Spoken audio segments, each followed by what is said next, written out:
Next is, I've known her for a while. She's a very good friend. Could you please help me welcome Nashida Cotto to the stage?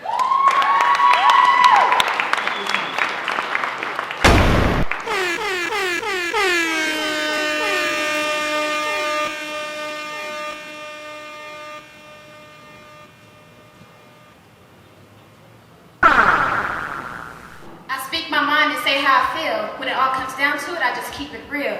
So don't be intimidated when you see me walking past. Just know I'm doing what I gotta do, just being me, showing a little class.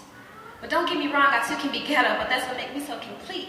Being classy, ghetto, but overall, unique. Am I less of a woman because of the way my titties hang? Would you call me illiterate? Because at times I speak with slang. Nah, nigga. Can you tell I eat a lot of sweets just by looking at my teeth? Or is it all the spaces in between that hurt your eyesight to see? Each pimple or blemish on my face represents me. Non-identical, but all so unique. Yeah, I know I may not be without flaws physically, still I stand strong on my own 2 feet as I backslap society every time I speak. Refining the spirit that dwells within, accepting others for their characteristics and not the shade of their skin.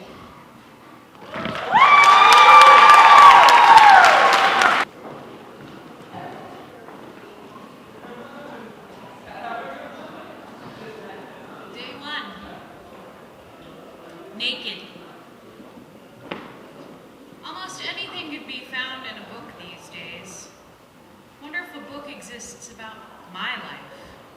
My predicament, my struggles, as pure and pristine as they are, real.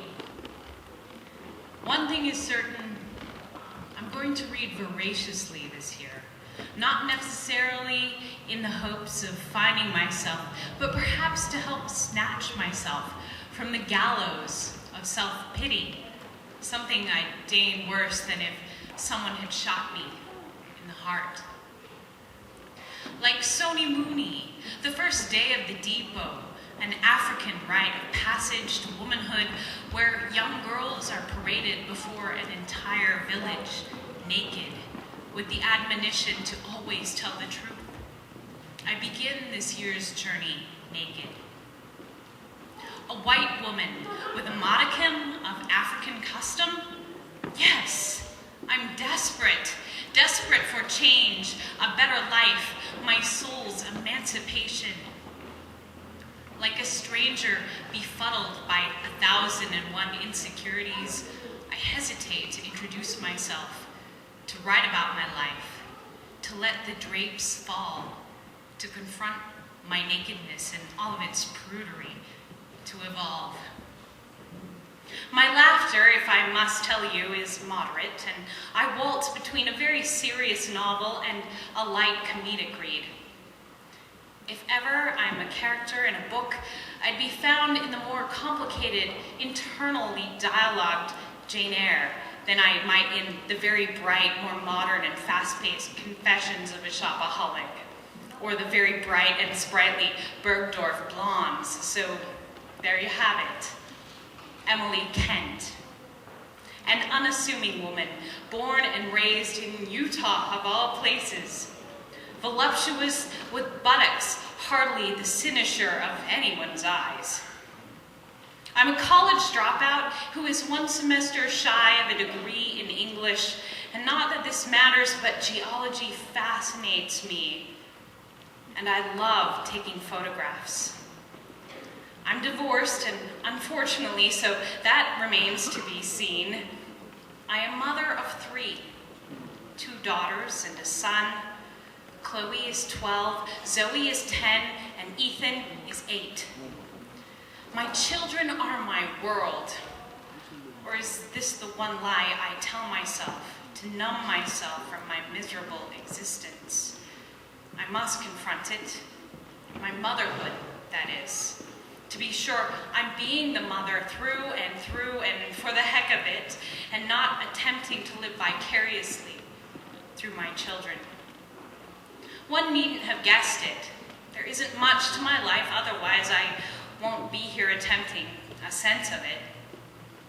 The purpose of this diary is self-therapy, to write the vision plain on tables of where I am going if I know where, to record in my journal pleasant memories of my life so I could replicate them, to put to pen the beauties of my life, its mishaps, its comedies, its pains, so I could catalog them in my soul as one encyclopedic edifice strong enough to withstand the vagaries of my life and wants nothing. Thank you. Thank you.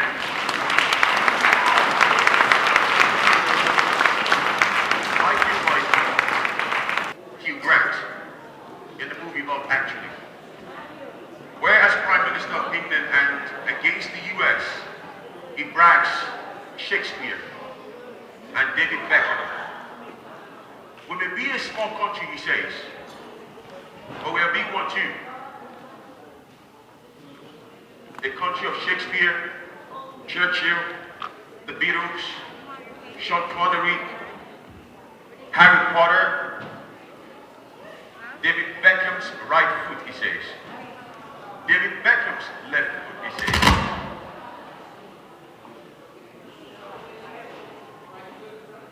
Yes, I have something to brag about. Love.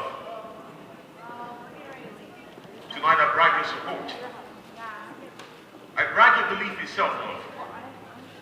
The success of 365 has never fully rested on the articulacy of the poets or people who get up stage to speak, as it has rested on how we made people feel.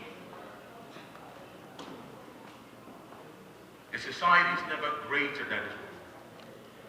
What fine men we make when we treat our women right. What fine sons. What fine brothers. What fine friends. What fine husbands. What fine lovers. First, I'd like to thank my family without whom there is no breath. My sons, my daughters, my loves. Next, I'd like to thank my support. Michelle McLaughlin, Salam Alem, Rhoda Pearson, Nicole Jabin, Henry Danforth, and a host of many others who have gathered together to make this a night to remember.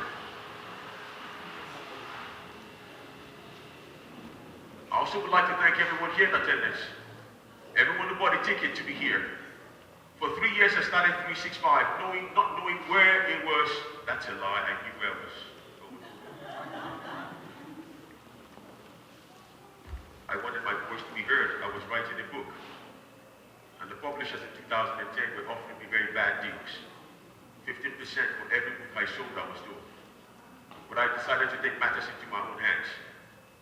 I decided to start 365 in my basement. 365, for those who don't know, is abbreviation for loving myself 365 days of the year and in 365 different ways. It's a character. I'm not telling you what to do with your life, and I'm not telling you how to lead your life. I am simply presenting a character, a woman born and raised in Utah, recently divorced, that has to raise 3 kids almost all by herself. This book is written in the epistolary format. And when words started getting out, publishers were not giving me any good deals. So I decided to take matters into my own hands, as I believe that writers have a right to want to earn money. Not doctors, not just engineers. I should be free to say I want to make money from my book. I should be passionate about it. I should be proud of my work. I should celebrate it. So I decided to start 365 in my basement. I'm still very next verse. So I decided to start 365 in my basement, and it's gotten us here. I'm really very thankful to see all your faces. I know I'm loved. I'm enjoying the unconditional love of everybody, mostly my family, my friends, and those who stood by me throughout the entire process. I'm going to close with a poem by a French philosopher. Forgive me if I do not pronounce his name right. I think his name is Baudelaire. You are to me more than the cherished image I conjured up in a dream. You are my superstition, my constant companion, and my secret. I kiss your hand with profound devotion. Thank you.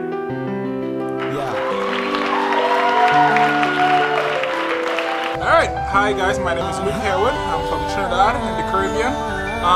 Came to Abby's 365 first event, really big, and we just here to just show love to Abby and his people, and the event was a success. Love, blessing. Poetry. Yeah. I hear because I love the vibes, I love the vibration. We love each other. We just want to share. So that's why I'm here. This is what 365 is all about. Loving each other, having a wonderful time. Zach, like, totally took care of us